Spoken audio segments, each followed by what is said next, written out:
leyes de Gauss. Entonces, parte de los objetivos de este capítulo son los siguientes. Citar el concepto de flujo eléctrico y su relación con la carga. Calcular el flujo eléctrico producido por cargas. Luego, citar la ley de Gauss y luego aplicar la ley de Gauss a diversas configuraciones de carga. Bueno, para empezar, el libro hace alusión de un término que es carga eléctrica, que eso ya se habló en el capítulo anterior, ¿verdad? Habíamos visto que de la contribución primero de Tales de Mileto y luego de Benjamin Franklin se le nombra una carga positiva y una carga negativa. Entonces, cuando hablamos de flujo, el libro dice que se imaginen una caja vacía como la que está en la imagen y luego que coloquen una carga en el interior, ¿verdad? Entonces, si tenemos una carga positiva, va a haber un cierto campo eléctrico que estaría atravesando las paredes de esa caja. Entonces, ese campo eléctrico que atraviesa las paredes lo podemos representar como un flujo. Y eso sería lo que conoceríamos como flujo eléctrico. También nos muestra qué pasaría si tenemos en la imagen A una carga positiva. Entonces vean que ese flujo eléctrico iría hacia afuera de las paredes, ¿verdad? Entonces, si tenemos dos cargas positivas, pues también pasaría lo mismo. Tendríamos un flujo eléctrico hacia afuera de las paredes de esa caja. Si en la imagen C, si tenemos una carga negativa, entonces tenemos un flujo eléctrico hacia en el interior de la caja.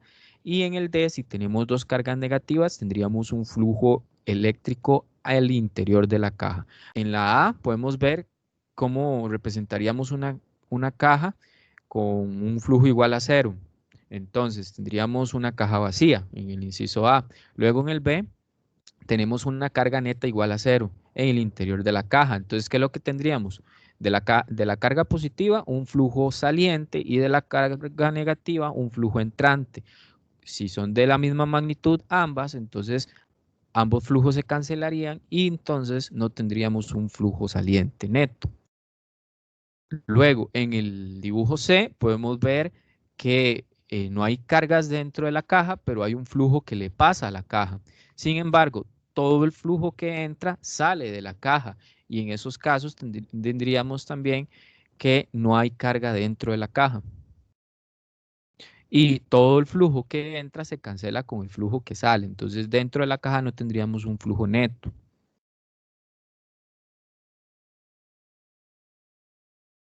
Listo. Entonces, ahora, conociendo esto, podemos hacer la analogía de cuando habían visto continuidad. ¿Se acuerdan que en continuidad hablábamos de un flujo, que era un flujo laminar, entonces era un flujo que no era turbulento, y en este caso era de un fluido que era el agua? Esa agua se movía en línea recta y decíamos que el volumen de agua que salía a través del tiempo era igual al producto de la velocidad de esa agua por el área de la boquilla o donde ella estuviese pasando. Si hubiera una manguera, era el área de, de- del, de un corte transversal de la manguera donde estaba pasando ese fluido. Aquí podemos hacer una analogía similar. Entonces, hablar de un volumen con respecto al tiempo, estaríamos hablando de un flujo eléctrico en un espacio-volumen que está pasando a través del tiempo.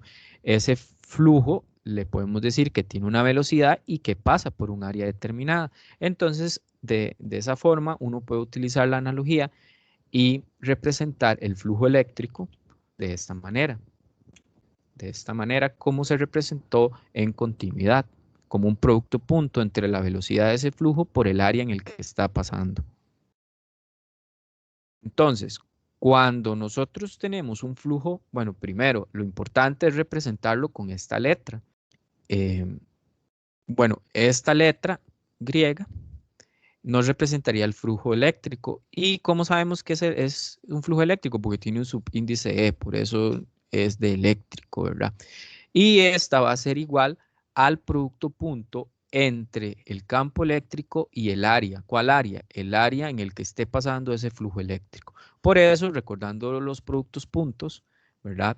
Eso era la magnitud del primer vector por la magnitud del segundo vector por el coseno del ángulo que hay entre ambos vectores, ¿verdad? Que son estas definiciones que tenemos acá, ¿verdad? Entonces, una de esas imágenes, la A, es cuando el vector de campo eléctrico, que es el que se ve como rosado, y el vector de área, que es perpendicular a la superficie, entre ambos son paralelos, entonces el ángulo entre los dos es de 0. Entonces la ecuación que teníamos de campo eléctrico, ¿verdad? Que es un producto cruz, voy a ponerla acá, no se olviden de que es un producto cruz.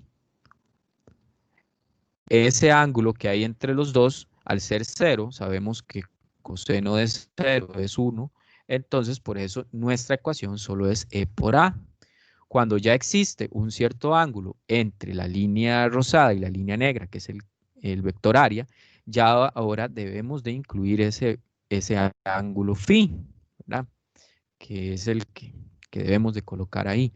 Cuando, como podemos ver en esta imagen, el ángulo entre la línea rosada, que es el campo eléctrico, y el vector área es de 90 grados, entonces nuestro phi, al ser 90 grados, y nosotros sabemos que coseno de 90 grados es 0, nuestro phi va a ser 0. Entonces son cosillas que tienen que saber y que se les va a facilitar mucho los cálculos. Cuando es un campo eléctrico que está golpeando una superficie plana, ¿verdad? Entonces es nada más aplicar el producto punto del vector campo eléctrico por el vector área, ¿verdad? Cuando se complica es cuando tenemos un flujo, pero el campo eléctrico no es constante, sino que el campo eléctrico varía. Entonces ya nosotros tenemos que hacer todo una integración.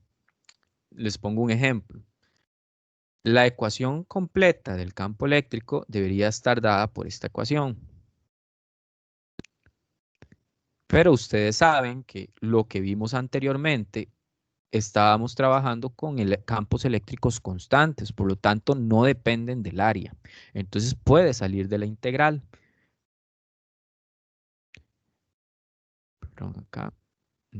Pueden salir de la integral y sabemos que la integral de un diferencial es X o la incógnita. En este caso, entonces nuestro flujo eléctrico era E punto área. Y eso fue lo que usamos para cuando el campo eléctrico era constante. Ahora, en el caso que no es constante, no lo podemos sacar de la integral. Por eso hay que integrar. Y normalmente lo que pasa es que el campo eléctrico es una función que depende de, ya sea de X o Y o del área en sí, ¿verdad? Qué sé yo, si yo les digo que el campo eléctrico es 2 por a la 2, entonces ustedes deberían de integrar, ¿verdad? Sustituyendo el campo eléctrico por la función que representa. Para este caso, nosotros nos vamos a centrar en campos eléctricos constantes. Entonces, esto es como para que sepan qué sucede en los casos donde el campo eléctrico no es constante. Aquí les pongo dos ejemplos de cómo calcular ya el campo eléctrico en superficies que no son planas. Un ejemplo, ¿verdad? La primera imagen que tenemos acá es para superficies esféricas. Entonces, si ustedes quieren conocer cuál es el campo eléctrico en un punto de la esfera, ¿verdad? Eso es una esfera. Entonces, como es una esfera, ustedes quieren conocer el campo eléctrico en un punto acá. Entonces, los vectores área de ese campo, de esa figura, perdón, todos son radiales. O sea, todos tienen una dirección con este vector unitario, ¿verdad? Que lo han visto, me imagino, en las ecuaciones. Esto significa que todos son radiales, esos vectores área. Entonces, si yo necesito saber dónde está distribuida la carga, que en este ejemplo estaría en el centro, es positiva, y cuánta distancia hay del punto del centro a donde yo quiero encontrar ese campo eléctrico. Entonces, si es la superficie, esa distancia es R. Entonces, la ecuación que podemos usar en esos casos sería la carga que está situada en el centro, 4pi epsilon sub 0, que es un valor constante que también está en la calculadora, y la distancia esa que es de donde está la carga a la superficie de la esfera. Entonces, ya aplicando esta ecuación, ya nos debería de dar cuál es el campo eléctrico. ¿Ves? Como lo tenemos acá. Si se les pide con dirección, nada más sería poner la magnitud y colocar la dirección, que en este caso es radial, ¿verdad? Porque es un campo eléctrico que está dirigido radialmente. ¿Qué hubiese pasado si hubiera sido una carga negativa? Entonces, la dirección sería menos 6,75 por 10 a la 5 Newton entre Coulomb, dirección radial, porque iría hacia el centro, ¿verdad? Si fuera negativa, iría hacia adentro del campo eléctrico. Ahora, conociendo esto, ahora tenemos este otro ejemplo. En este otro ejemplo podemos ver qué pasa en un disco cuando el campo eléctrico golpea. Entonces es muy parecido a lo que teníamos con las superficies planas. Entonces, lo único que hacemos es aplicar la ecuación del campo eléctrico. Como sabemos que ese campo eléctrico es constante, ¿verdad? Entonces sería nada más aplicar el producto punto. Y ese producto punto es la magnitud de E por la magnitud de A por el coseno del ángulo que hay entre los dos. Podemos ver que entre el vector campo eléctrico y este vector N, que es la normal, que la N tiene la misma dirección que el vector área, entonces el ángulo que hay es 30. Entonces lo único que hacemos es usar 30 en el coseno de zeta, ¿verdad? Los otros datos, que sería el campo eléctrico y el área, son datos que deberían de darse, ya sea dar el radio y ustedes conocerán el área del disco o el área de un círculo o de un cuadrado, dependiendo la figura en la que están trabajando. Bueno, ya sabiendo lo anterior, ¿verdad? Lo que hemos visto hasta el momento es solo cómo calcular el flujo eléctrico en una superficie plana, en un disco y en una esfera. También cómo calcular el campo eléctrico en un disco y en una esfera, ¿verdad? Son cosas que ya vimos anteriormente. Para campos eléctricos constantes. Entonces, hay otra cosita que podemos hablar que es la ley de Gauss. Primero, ¿quién es Gauss? Gauss, ¿verdad? Es este señor que tenemos aquí en la imagen. Entonces, Gauss, que el nombre completo es Carl Friedrich Gauss, él vive en 1777 a 1855, no sé si han escuchado de él, él estuvo por América del Sur en varias expediciones, haciendo aportes importantes en la ciencia y hay una película sobre él bastante interesante.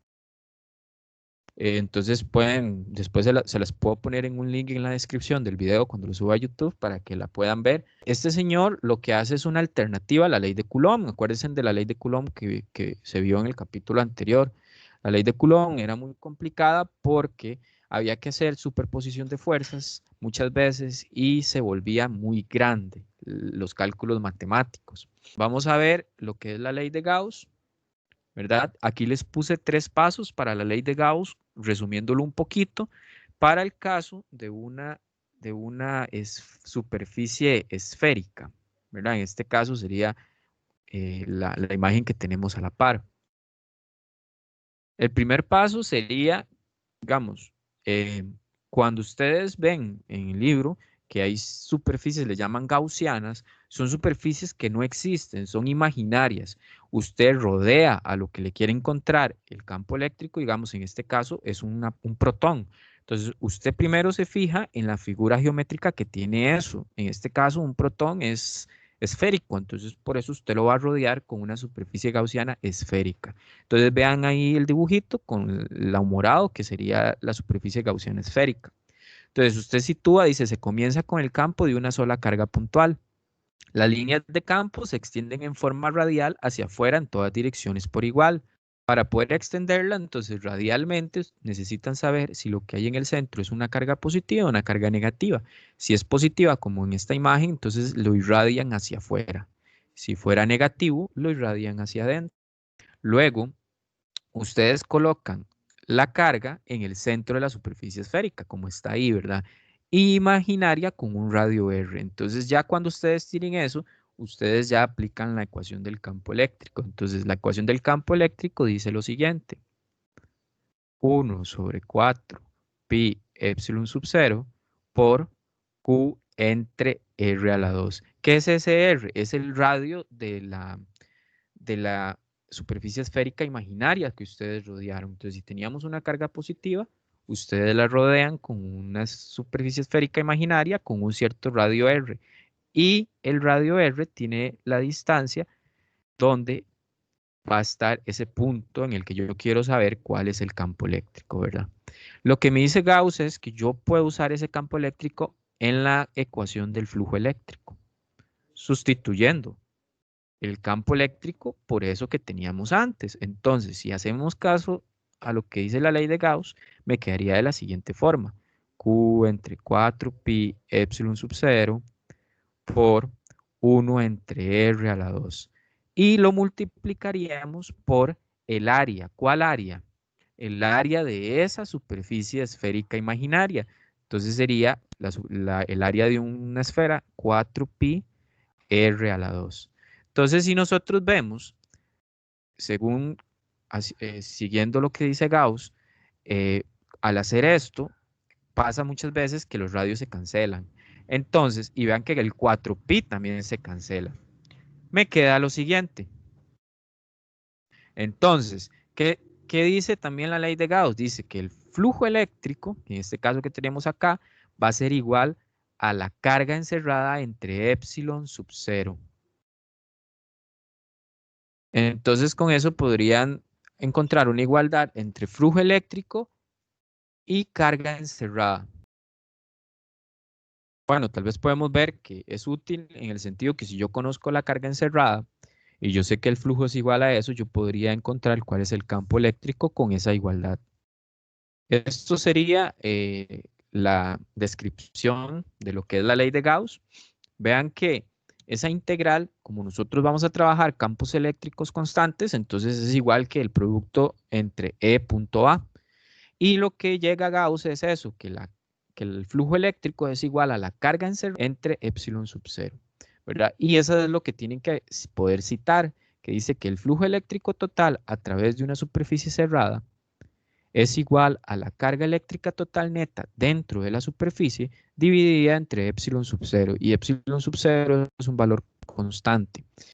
Ahí tenemos los dos ejemplos, como yo les decía. Si era una carga positiva, el campo eléctrico iba dirigido hacia afuera. Si era una carga negativa, entonces el campo eléctrico iba dirigido hacia adentro. Podemos ver que en este caso el ángulo entre los dos vectores, área y eléctrico, es de 0 grados. Y en este otro caso, el ángulo es de 180 grados. Entonces ya con eso podemos ver que aquí el flujo es mayor que 0 y aquí el flujo sería menor que 0. Ahora vamos a hablar algo de aplicaciones de la ley de Gauss. Lo que se habla es de la aplicación ya en sí, que realmente es aplicar todo lo que dijimos anteriormente a la resolución de problemas. Ahorita les muestro más o menos cuáles son los resueltos que me interesa que analicen y que trabajen, que ya vienen en el libro explicados, pero vamos a darle una explicación rápida y que los manejen bien. El libro dice que la ley de Gauss es válida para cualquier distribución de cargas. Nosotros vimos el ejemplo de cargas esféricas, ¿verdad? Que son protones, ya sea un electrón, ¿verdad? Pero también puede ser una varilla, puede ser un objeto cuadrado, un objeto rectangular. Hay un montón de formas en las cuales yo puedo imaginarme una superficie encima, que no necesariamente tiene que ser una esfera. Puedo imaginarme un cilindro. ¿Qué es lo que cambia si me imagino un cilindro? Bueno, entonces el área ya no es el área de una esfera, sino que uso el área de un cilindro. ¿Y, ¿y qué más cambia? El radio, ¿verdad? Ya no va a ser el mismo radio de la esfera, sino que un radio diferente. El problema acá es cuando ese radio no es constante, entonces hay que hacer mucha integración. Entonces, la ley de Gauss se puede utilizar de dos maneras.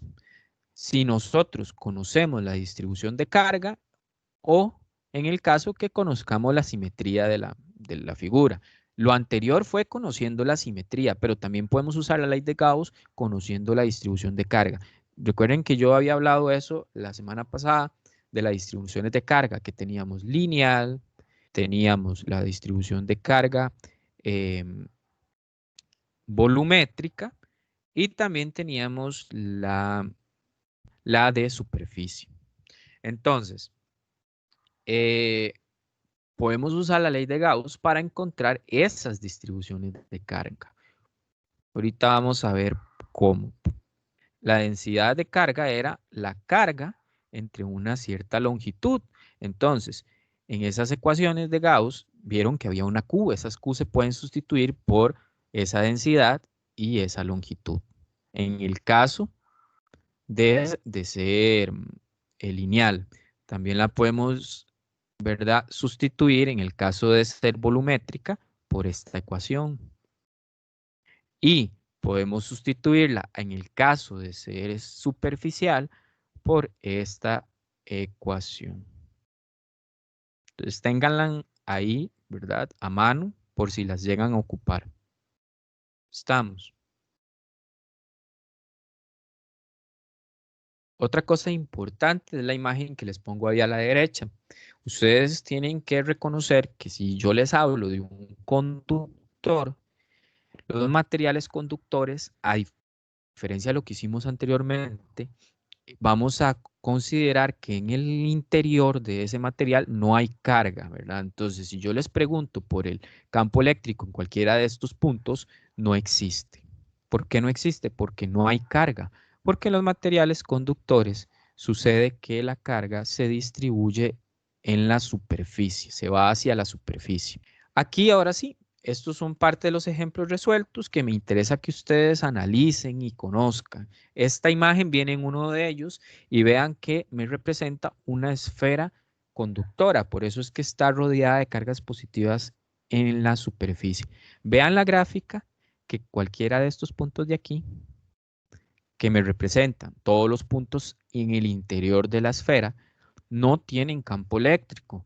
¿Por qué? Porque toda la carga en una esfera conductora se distribuye en la superficie.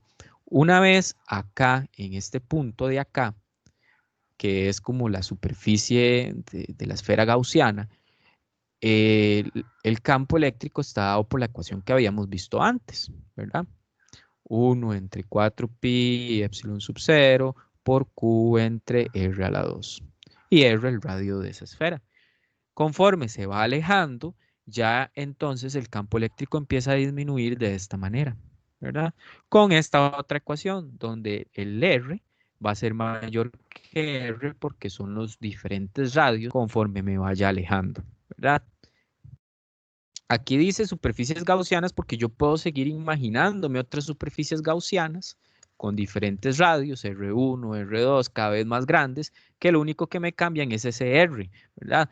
Que sería uno con un radio más grande, sería esto, R1 a la 2. Otro con un radio más grande, sería esto otro, con R2 a la 2.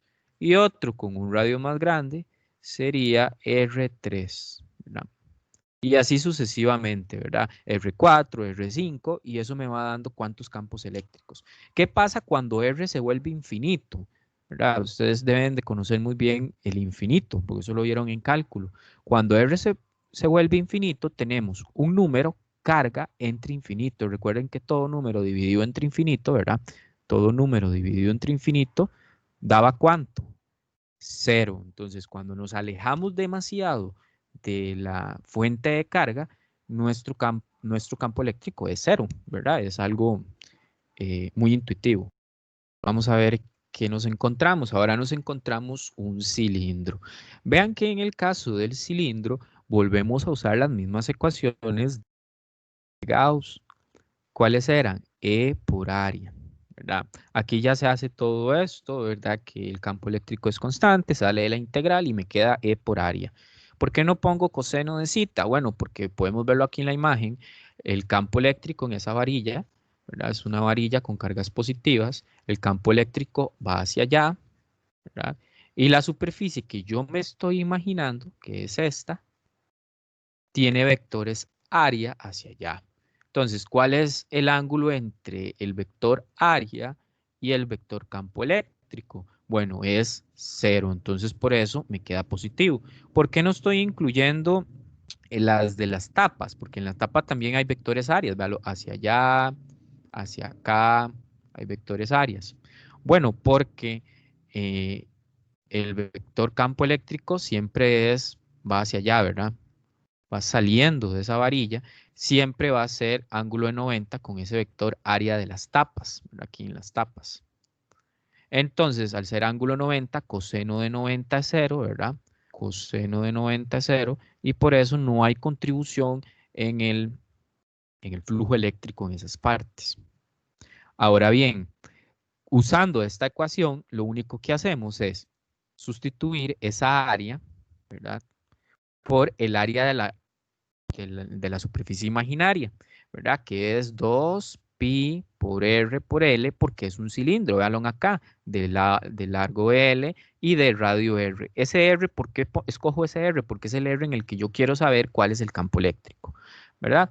Luego, sabiendo esto, y nosotros sabemos que el flujo eléctrico, habíamos dicho, ¿se acuerdan? Que el flujo eléctrico también era la carga encerrada entre epsilon sub 0, ¿verdad? Yo sé esto y sé que como es una línea, ¿de qué hablamos nosotros anteriormente cuando era una línea?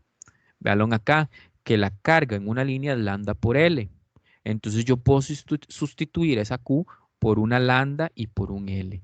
Entonces me queda de esta manera. Estas dos cosas, la campo eléctrico por 2pi R por L. Ahora sí, despejando el campo eléctrico, obtengo lo siguiente, lambda por L, epsilon sub 0, 2pi R por L, y vean que las L se cancelan. Al final obtengo un campo eléctrico que es 1 entre 2pi epsilon sub 0 por lambda por R. Y ese sería el campo eléctrico para una línea de carga, línea, ¿verdad? Línea porque es una línea que es como una varilla infinita de carga. Y así se obtienen utilizando la ley de Gauss. Aquí está otro ejemplo que me gustaría que lo vieran, ¿verdad? Que en este caso no es lo que tenemos es un plano infinito. Cuando digo infinito es que no se conoce su extensión, ¿verdad? Solo sabemos que es un plano cargado positivamente. Entonces, para estos planos así, lo que hacemos es incrustar un cilindro en ese plano, ¿verdad? Como el de la imagen. Entonces, cuando hacemos la ecuación, ¿verdad? Que sabemos que flujo es igual a E por área, lo podemos igualar, porque eso lo sabemos de teoría, a la carga encerrada por el epsilon sub 0. Entonces, voy a seguir escribiendo todo. E por área es igual. ¿Cuál es la carga encerrada en este caso? No la conocemos, pero sabemos que es superficie, ¿verdad? Sigma. Esta era la de superficie. Y sigma, sabemos que la carga es sigma por área. Entonces lo que hacemos es sustituir Q por eso. Entonces sustituyo sigma por área, ¿verdad? Ahora bien, podemos ver, ¿verdad? En este caso, que las áreas se cancelan. Entonces, el campo eléctrico al final solo es sigma entre epsilon sub 0, ¿verdad? Como aquí estoy trabajando solo un lado de la lámina, el otro lado de la lámina pues también tiene carga, por eso se representa acá con este 2 de acá, ¿verdad? Que al final es dos flujos, entonces por eso tiene este 2. Pero la idea es esta, ¿verdad? Vean que ni siquiera necesité saber el área. Entonces, conociendo eso, podemos hablar de estas dos ecuaciones, que son para placas, ¿verdad? Que es parecido a lo pasado. Ya se hizo ese proceso, ya sabemos que son estas. Entonces, eso es para encontrar el campo eléctrico de placas conductoras, que esta placa, si hay un punto acá, ¿verdad? Este punto de acá, va a recibir un cierto campo eléctrico sigma entre epsilon sub 0. ¿Verdad? Lo único que tendríamos que ver es cuál es el valor de sigma, si es positivo, si es negativo.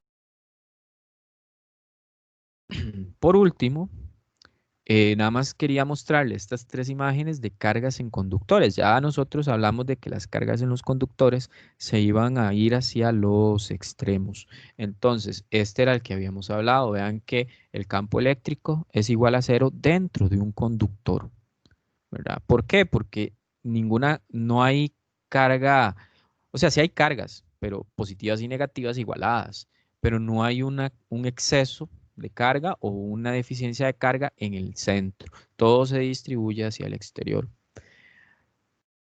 Tenemos otro con una cavidad. Entonces, en la cavidad, si uno hace una superficie gaussiana para saber cuál es el campo eléctrico dentro de la cavidad, va a ser cero también porque todo se distribuye en el exterior. Cambia cuando ya uno le mete una carga en el puro centro, ¿verdad? Entonces tendríamos el caso donde, como es positiva, van a acercarse todas las negativas a la par de la carga positiva y las otras positivas se repelen en el exterior, ¿verdad? Eso sería el caso donde tenemos una carga en el interior de la cavidad. Cavidad sería un agujero, ¿verdad? Dentro, ya sea una esfera hueca o alguna superficie hueca. Y aquí les pongo ya el resumen que hace el libro de todos los valores de campos eléctricos para diferentes superficies. Entonces vean que muchas veces un problema se puede resolver nada más viendo cuál es la superficie, ¿verdad? Solamente que se les pida, realícelo por medio de la ley de Gauss, paso a paso. Ustedes tienen que llegar a la ecuación que viene ahí. Un ejemplo, para una carga puntual, y yo les digo, utilicen ley de Gauss y encuentren una ecuación de campo eléctrico para una distancia R y luego el valor. Entonces ustedes con la ley de Gauss tienen que llegar a esto, que de hecho ya lo hicimos, ¿verdad? Para un alambre infinito, tienen que llegar a esto, que ya lo hicimos, ¿verdad? Entonces, cada una de las figuras, si usted utiliza ley de Gauss, va llegando a estas cositas que tenemos acá, ¿verdad? Que lo único diferente es que dependiendo la figura que ustedes escojan, ponen el valor de área, ¿verdad? Y luego fijarse en la carga encerrada, si es lambda L o si es sigma L, sigma área o si es densidad por volumen.